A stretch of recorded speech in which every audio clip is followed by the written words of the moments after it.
大家好，天文台喺今日下午12時40分改掛3號強風信號。渠務署嘅緊急事故控制中心已經喺尋日嘅8時啟動，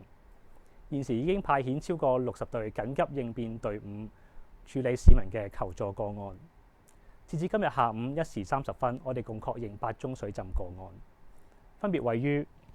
沙頭角公路近淡水坑、粉嶺公路近安普村、大埔洞子村、石湖圍青山公路新田段交界、堅尼地城新海旁、粉嶺布格仔村、屏山橋旺街、坪輋大埔田。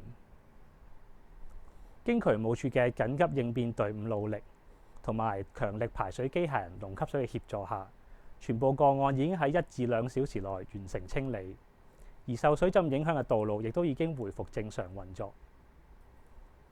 渠務署早喺颱風嚟臨之前已經積極作出部署，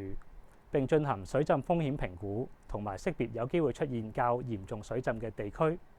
為石湖圍、粉嶺公路、坪輋等地區作出針對性嘅預防部署，有助迅速處理水浸，令道路盡快回復正常，令社區盡快復原。渠務署會繼續同天文台同路政署保持緊密聯繫同埋合作，保持戒備同埋快速派遣緊急應變隊伍，迅速處理同埋清除水浸。喺惡劣天氣底下，暴雨可能會令河水突然暴漲。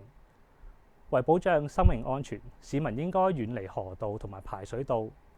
如果市民發現有排水設施淤塞同埋水浸嘅情況，請致電24小時渠務熱線23001110，我哋會盡快派遣隊伍處理。